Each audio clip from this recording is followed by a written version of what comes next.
When the clock struck 12:47 a.m. on a quiet Thursday night, few people were online. But those who were caught a firestorm the moment it was lit.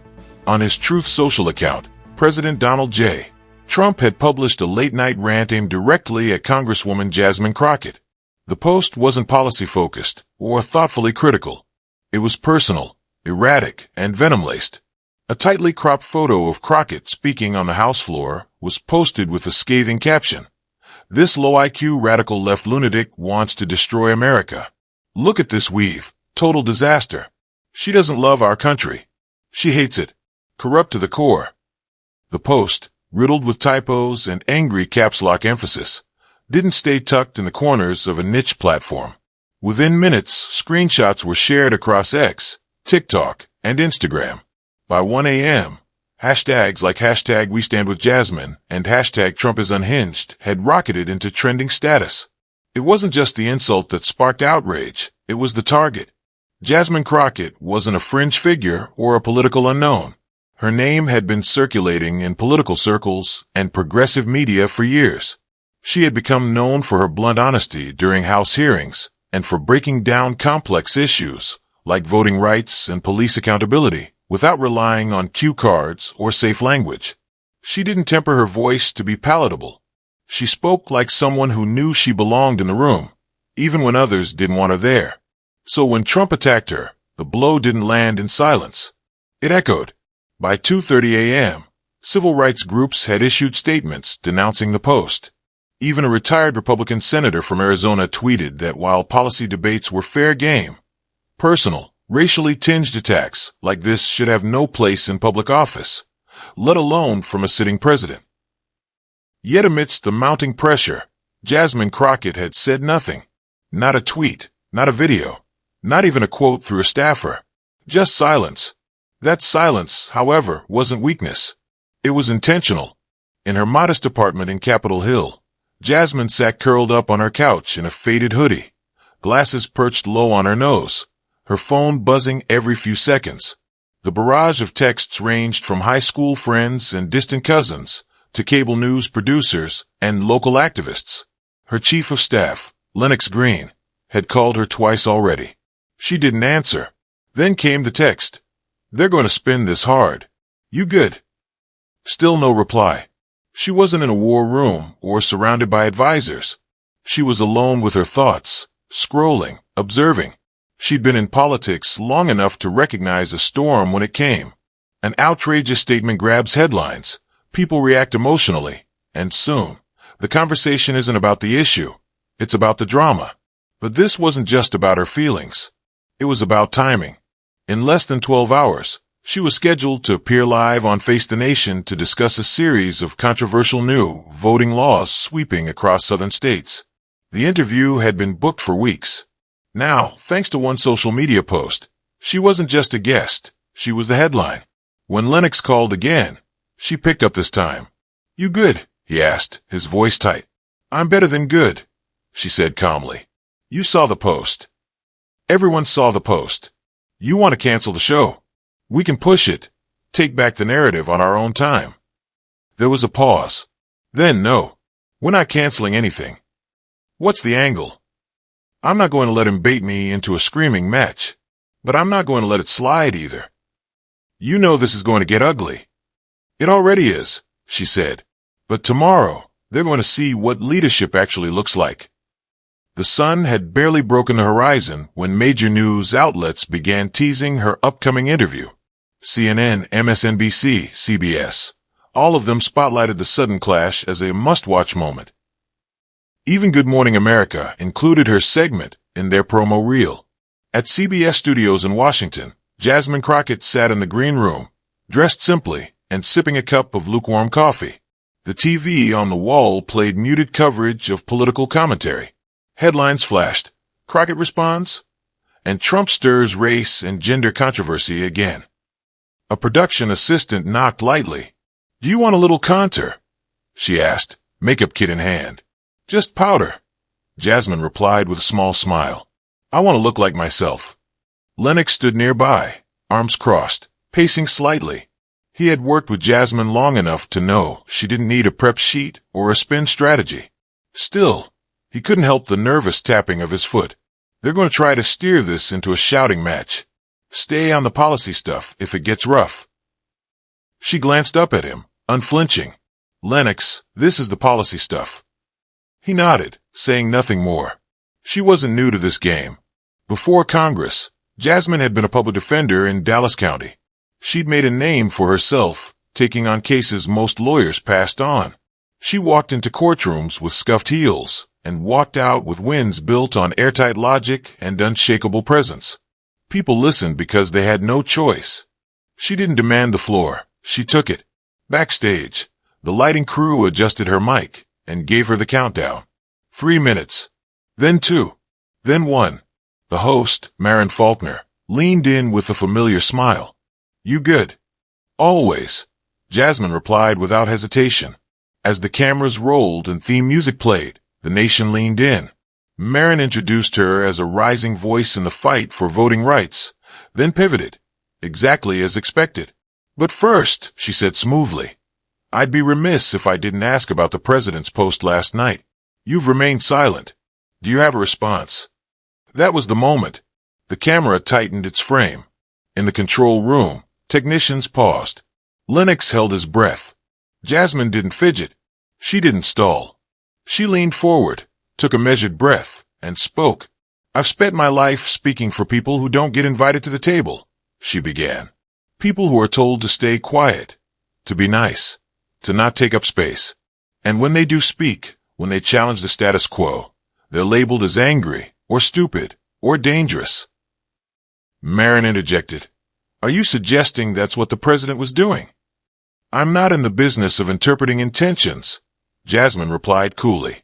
But I will say this. I've been insulted in courtrooms. I've had worse things said to my face. What offends me isn't what he said about my hair. It's the suggestion that someone like me, who swore an oath to serve this country, is somehow less American because I dare to hold power. She didn't raise her voice. She didn't point fingers. She just delivered clarity like a hammer wrapped in velvet. The stillness that followed Jasmine's statement wasn't empty. It was full. The studio went quiet, the kind of quiet that comes when a room has been momentarily rearranged by truth. Maren Faulkner, seasoned and sharp, blinked just once, as if recalibrating. Then she nodded and turned the conversation to its original topic, voter suppression laws sweeping across the South. But Jasmine wasn't finished. We'll get to Arkansas, she said gently. But let's not pretend what happened last night is separate from this conversation. What that post was really about was voting, about power, about who gets to speak up without being punished for it. The room seemed to lean toward her. I'm not just a congresswoman, she continued. I'm a voter. I'm a black woman who stands in the halls of Congress because generations before me were denied that right. So no, I won't pretend that a late-night insult about my hair is disconnected from laws designed to silence people like me. Maren glanced at her notes, unsure if she should steer back to script or stay in the moment. She chose wisely and let Jasmine speak. You can mock me. You can diminish me, Jasmine said, her voice even. But you can't erase the fact that while the president is defending himself in courtrooms, I'm defending this country on the House floor. The difference between us? I don't need to hide behind social media rants. I show up. In communities. In hearings. In the places where real work gets done. Backstage, Lennox stood frozen, watching the monitors. In the control room, one of the producers whispered, "This is gold." The camera cut to Maren, who offered a nod of respect and pivoted. And about Arkansas? She asked, finally pulling the conversation back. Jasmine adjusted in her chair, like a pianist easing into a new key.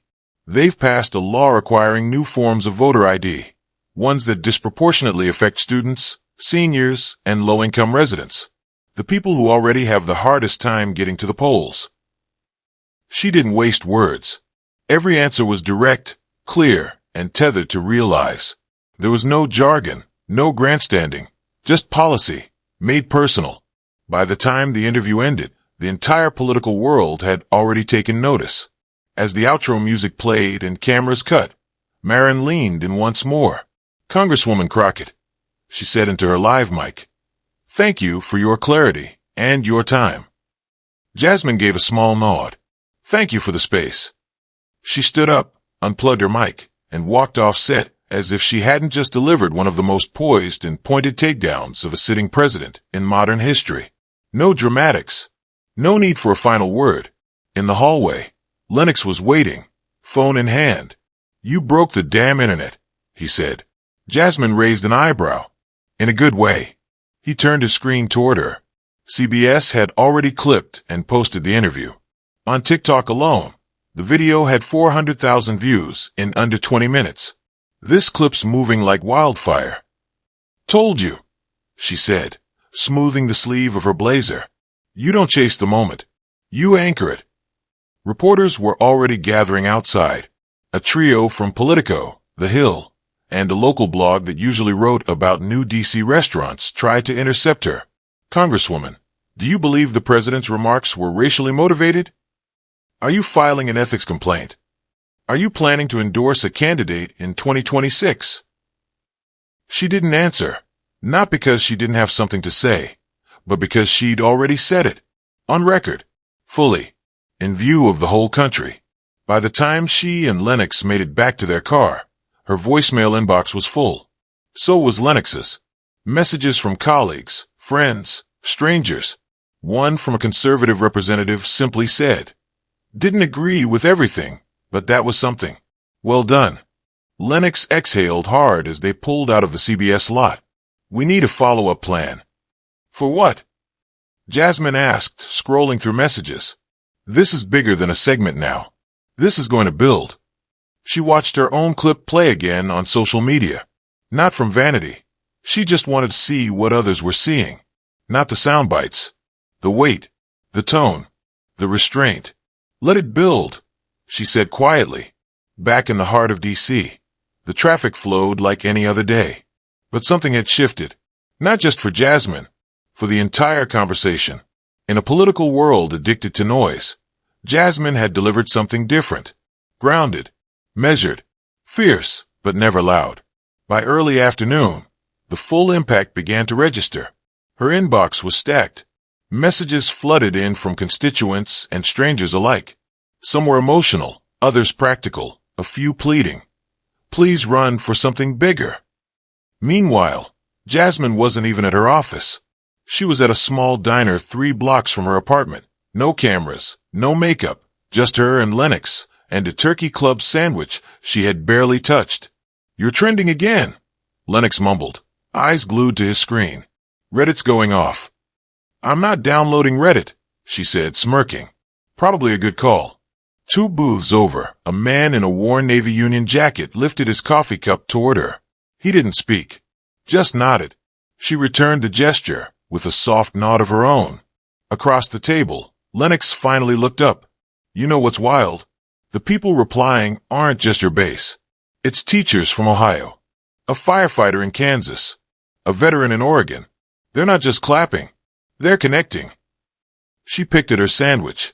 "People are tired," she said. "Tired of being talked over. Tired of being insulted just for caring. They want to see someone fight back without losing their damn mind." A young waiter walked over, awkward and smiling.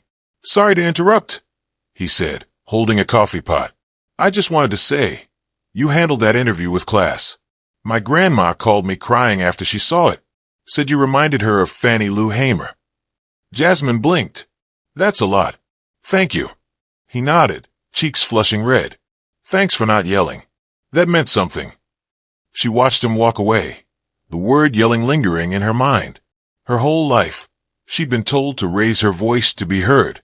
In law school, she'd sharpen her tone to stop being interrupted. In Congress, she'd been labeled too emotional for standing her ground. But now, people were hearing her. Really hearing her. Without her needing to shout. Not everyone, though. Later that afternoon, as Jasmine returned to her office, staffers were sorting through the voicemails. Most were supportive. A few weren't. One caller had left a long message. No profanity. No slurs. Just cold, steady disapproval. "You embarrassed the president on national television," the voice said. "We won't forget." Lennox paused the voicemail, face tightening. "That one bothers me." "It should," Jasmine replied. She wasn't shaken. She was calculating. That night, she met with a small group of student organizers from Tulsa who had flown in for a voting rights summit. Most had never been to D.C. before. One girl named Mia approached her after the meeting, phone in hand. "Sorry," Mia said shyly. "Can I just show you something?" She pulled up the interview. "This part," she said, rewinding, "where you said, 'I'm not offended by a comment about my hair.' That's when my mom started crying. She said she felt seen." Jasmine was quiet for a moment. "How old's your mom?" 59. Retired nurse. She said she's never heard a black woman say that on TV before and mean it. That stuck with Jasmine more than the headlines, more than the retweets, because that meant something had cut through. But elsewhere, something else was brewing. In a quiet room inside RNC headquarters, two senior aides sat reviewing a folder labeled Crockett, Contain, and Counter. "She's not just defending herself," one of them said. "She's gaining ground. The president wants her discredited. Fast." They circled a name on the folder and underlined it. Dig. By morning, the tone across Washington had shifted. In press rooms and podcast studios, editors debated coverage priorities. What had begun as a late-night insult was now fueling full-panel debates on cable news. And at the White House, it wasn't just the president's advisor scrambling. It was the press secretary, Monica Green, who faced the first wave. She stepped into the briefing room with her usual poise, but the energy was different. Reporters leaned forward with sharpened questions, ready not just for answers, but for accountability. First question, straight out the gate. Does the administration stand by the president's comment referring to Congresswoman Crockett's weak hair and low IQ? Monica hesitated, just a blink, but the room caught it. She cleared her throat. The president has concerns about Congresswoman Crockett's positions on federal voting rights legislation. That's the focus. He's questioning her priorities, not her person. Another reporter pounced. So mocking her hair and intelligence is now considered policy critique. Monica's mouth tightened. I'm saying the intent was. The words speak for themselves. The journalist cut in. A ripple of murmurs spread across the room. Monica tried to redirect, pivoting toward foreign policy, but the tone had already turned. Her carefully prepared talking points collapsed under the weight of what the nation had already seen for themselves. Within the hour, the headlines were brutal. White House doubles down on Crockett insults. No apology, no clarity, just silence and spin. Crockett responds with poise. Press secretary flounders. Clips of the press briefing were quickly stitched together with Jasmine's interview. The side-by-side videos made the rounds on Twitter, TikTok, YouTube, everywhere. One especially viral post came from a high school civics teacher in Missouri. It had 4 million views in just 2 hours. The caption read, "One speaks like a leader. The other hides behind a podium." Meanwhile, Jasmine was at her district office, surrounded by ringing phones and an overflowing inbox. Volunteers were sorting mail. Lennox was pacing, phone to his ear. And Jasmine, she was calm. "She needs to speak again," Lennox said, hanging up. "Do another interview. Control the narrative." "No," Jasmine replied. "That's exactly what they want, another round. More drama. So you're just letting it ride?" "I've said my piece," she said. "Now let the people carry it." And they did. But behind the praise came warnings. 2 members of the Congressional Black Caucus called her privately, offering support, but also caution. "They're going to come for you harder now." One warned, "You hit a nerve." "I've been ready," Jasmine said, voice steady. "They're just late to the fight." Then something unexpected broke the noise. At a campaign stop in Oklahoma City, a conservative House candidate known for sticking to party lines was asked about Jasmine's interview. He paused before answering. "So, I don't agree with her on much," he said, "but I watched the full segment, and honestly, she handled it with more class than I've seen in politics in years." That clip didn't go viral because it was inflammatory, and it went viral because it cracked the mold. For the first time, someone inside the echo chamber had broken ranks. Behind closed doors, Republican strategists took notice. "She's not just a social media moment," one of them muttered in a strategy meeting. She's shifting the tone. Polls hadn't moved yet, but sentiment had. Young voters were talking. Women across party lines were resharing the clip. Even military spouses were tweeting quotes from her speech. She made him look unhinged, one strategist admitted. And she didn't even raise her voice. The president responded, of course. Another post. Even more erratic. Crazy Crockett got lucky. Fake news trying to make her a star. She's a fraud. Weak on borders. Weak on crime. Weak hair. No class. But the insults weren't landing like they used to. Every new post only made Jasmine look calmer by comparison. Her silence was louder than his rage. What no one at the White House knew, however, was that Jasmine's most powerful moment hadn't gone viral. It hadn't even happened on camera.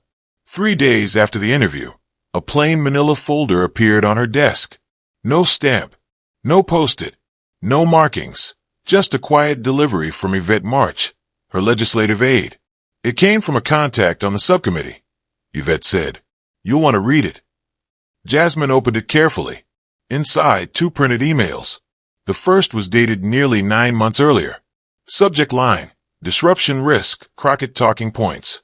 The sender, a senior advisor to House leadership. The recipient, a Republican strategist closely tied to the Speaker's office. The message was blunt. We should consider limiting her access to committee hearings on H.R. 46. She's unpredictable, good on camera, and prone to viral soundbites. The fewer microphones she gets, the better. The second email, sent weeks later, was even clearer. If she keeps pushing for floor time on election issues, we lose control of the narrative. She's too sharp, too fast. Box her out quietly. Jasmine read both twice. No outward reaction. But inside, something clicked. She had felt the resistance. Months of blocked appearances, missed meetings, unexplained scheduling conflicts. But she chalked it up to politics as usual. Now she knew better. They weren't reacting to the interview, she said aloud. They've been planning this from the beginning. Lennox, already scanning the emails, looked up. Want me to leak it? Jasmine shook her head. Not yet. You sure? There's power in timing, she replied. Let's sit with it. That night, she walked alone through Stanton Park. The city buzzed around her, joggers, dog walkers, a group of kids shouting near the statue. But she moved through it quietly, processing. She found a bench near the fountain and sat down. Some truths come slow, like smoke through a closed door. But when they come, they rearrange everything. She thought about her first term in Congress, being told floor time was tight, being labeled too vocal when she asked hard questions. Thought about the way her colleagues looked at her in committee hearings, like she was visiting someone else's house. Now she knew. They'd always seen her as a threat. She wasn't just a voice they wanted silenced. She was a voice they feared. The next morning, she entered her office before sunrise. No staff yet, just her, Lennox, and Yvette. I want every blocked request pulled and printed, Jasmine said. Every denial, every scheduled change, every missed committee. Yvette blinked. We're going public. Not yet, Jasmine said. I just want the truth in my hands. We don't accuse, we show receipts. Across town, rumors began bubbling on political blogs. Whispers of a coordinated effort to sideline unruly members from key votes. No names yet, but insiders could read between the lines. By noon, an unsigned note appeared under Jasmine's door. No envelope, no return address. Just plain text, typed. It's not just you. You're not the only one they sidelined, but you're the only one they're afraid of. Jasmine held the page like it was fragile glass. Then she turned to Yvette and Lennox. Print everything, she said again. That afternoon, she held a roundtable with civil rights lawyers and election officials from Arizona, Florida, and Alabama. The topic was voter intimidation. But before cameras were allowed in, Jasmine made one request. Can I have 5 minutes with just the room? No press. Once the doors closed, she stood and asked a simple question. Off the record, how many of you have been pushed aside, told to wait, or made to feel like your seat was just decoration? Every hand in the room went up. Every single one. That night, she didn't go home. She stayed in her office. Lights dim. No laptop. Just a yellow legal pad and a pen. Memory, fury, and focus pouring out on paper. She wasn't writing a speech. She was building a map. A timeline. A pattern. Because this wasn't just about one tweet or one insult. This was about a system, a long, layered effort to control voices like hers. And she was done playing quiet. The morning sun bore down over Little Rock like a spotlight, casting hard shadows on the blacktop outside the Mount Zion Community Center. Folding chairs had been lined up since dawn. The event had been billed as a listening tour. No press release, no promises of a speech. Just a gathering of local organizers and voters working on a grassroots ballot access initiative. But by the time Jasmine's car pulled up, there were already nearly 300 people waiting. They came with kids, lawn chairs, clipboards, and hope. A few held signs in marker and cardboard. One simply read, "We hear you. Now we need them to hear us." Inside, the center's aging gym struggled to stay cool. Ceiling fans hummed against the heat. Jasmine entered quietly. No entourage, no campaign music. She didn't make her way to the podium. Instead, she walked to the center of the room and waited. When the applause quieted, she began. "I didn't come here today to be polite," she said. "I came to be honest." The room went still. I know some of y'all saw that interview. And yeah, I saw what he posted after. But what matters more than how I answered him is why I had to. She looked around the room. Elders who'd lived through poll taxes. College students registering to vote for the first time. Young mothers clutching toddlers. Because when a black woman raises her voice in this country, they call it aggression. When we defend ourselves, they say we're dramatic. And when we win the argument with facts, they try to change the rules. A low hum of affirmation spread through the crowd. This isn't new. I'm not the first, and I won't be the last. But I'll be the one who says enough. There were no cameras broadcasting this moment live, but half the room had their phones raised. And every word was being caught, preserved, amplified, believed. "I got a letter 2 nights ago," Jasmine continued, "from a high school senior in Alabama. She said she watched the news with her dad and asked him why the president was so angry. And her father told her, because power doesn't like to be spoken to. It likes to be obeyed." She paused, then added, "I'm not here to obey." The crowd erupted, not in a standing ovation, but in something deeper. Applause mixed with tears. Someone near the front whispered, "That's church right there." Afterward, Jasmine stayed. She hugged people, sat on folding chairs, listened, and while national outlets were still playing her earlier interview in segments, this moment in Little Rock, a moment she hadn't planned, was already growing its own roots. Uploaded by a volunteer, shared by a pastor, then reposted by a midwife in Birmingham, a teacher in Atlanta, and a trucker in Ohio who'd never voted before but said, This feels like somebody who sees us." Back in D.C., Jasmine's staff was working overtime. Yvette was assembling timelines. Lennox was organizing every floor time denial, every ignored committee request, every time Jasmine had been subtly sidelined in procedural meetings. They weren't looking to cause scandal. They were gathering facts. Receipts. Jasmine had called them. Nothing lands harder than the truth when you hold it up to the light. At the same time, political blogs continued buzzing. A few quiet leaks, anonymous, vague, hinted that members of Congress had been quietly shut out of key debates.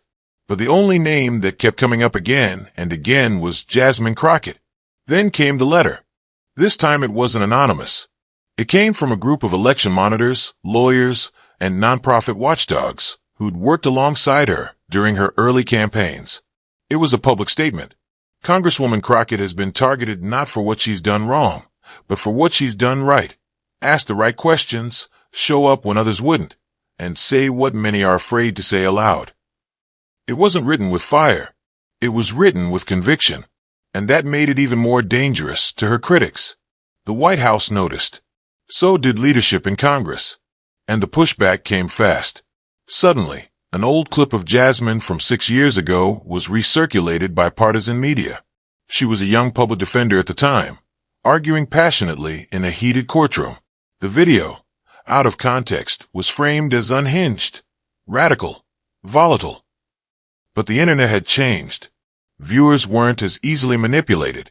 The full clip surfaced in hours, showing Jasmine advocating for a wrongly incarcerated veteran. The backlash against her critics was swift and severe. They played the wrong card, and Jasmine, without uttering a word, had just won another round. But her silence was about to end, because now the documents were ready. The denials, the internal memos, the timelines, painstakingly organized. Jasmine held the binder in her hands like it was a verdict. Across town, a key committee chair, someone who had refused her floor access 3 times, was quoted in an off-the-record conversation saying, "We just didn't think she'd last this long." Jasmine read the quote and smiled faintly. Then they never listened. That night, she began writing again, this time on a fresh legal pad. The statement wouldn't be angry. It wouldn't be flashy. It would be undeniable. And when she delivered it, it wouldn't be from the press briefing room or a cable studio. She chose instead a town hall meeting in her home district. No stage, just a semicircle of chairs. Local reporters only. And she brought the binder with her. The town hall wasn't flashy. It was held in a refurbished high school auditorium in South Dallas, with plastic chairs, poor lighting, and a faint hum from the decades-old ventilation system. But every seat was filled. Teachers, nurses, union reps, small business owners, retirees, college kids on summer break. They all came, not because they expected fireworks, but because they trusted her to tell the truth.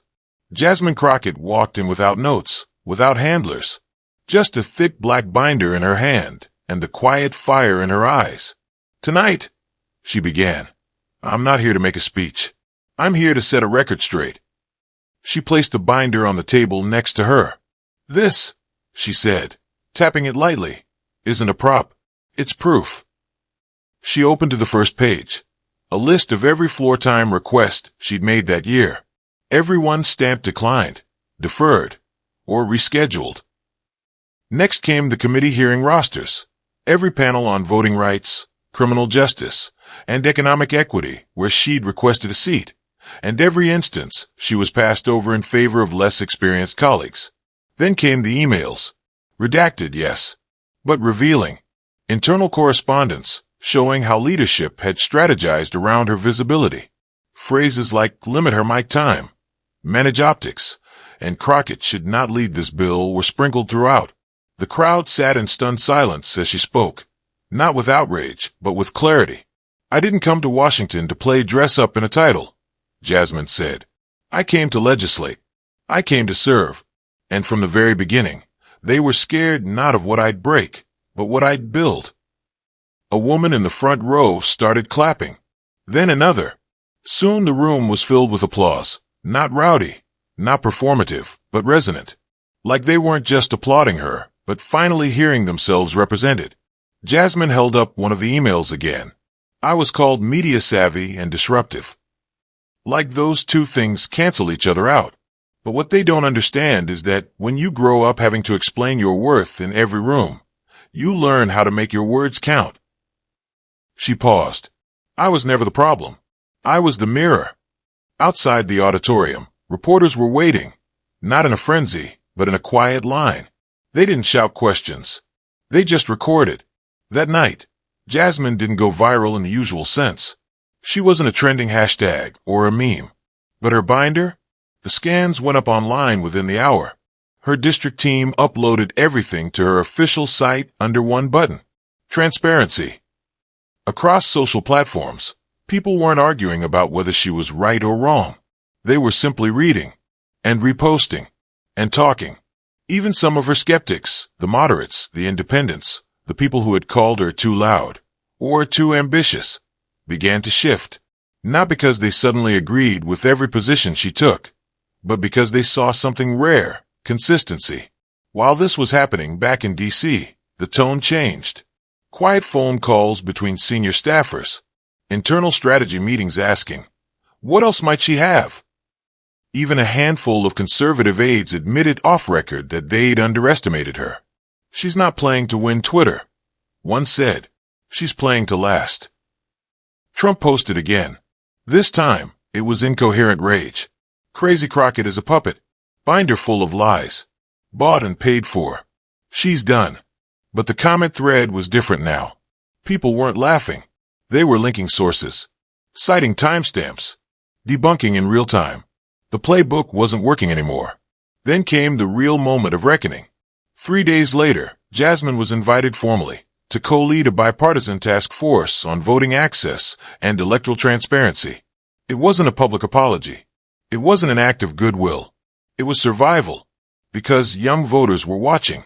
Women were mobilizing. And veterans, union leaders, and faith groups were quietly leaning her way. At the first task force meeting, Jasmine showed up in a simple suit, binder in hand. One of her former critics, an older congressman who'd once blocked her from a panel, leaned over and said, "Didn't expect to be sitting across from you this fast." She smiled politely. "I've been sitting here the whole time. You just finally noticed." He didn't laugh. He nodded. And that moment, a small, passing exchange, symbolized what no viral post could. Because Jasmine Crockett had made it clear. You don't need to scream to shake a system. You don't have to go viral to make history. You just need to keep receipts. Speak plain. And outlast the noise. By the end of the month, her story had moved out of trending lists and into textbooks. A case study in media resilience. Legislative persistence. The long game of truth-telling in politics. And in the quiet of her office, long after the crowds and headlines faded, Jasmine opened one last letter.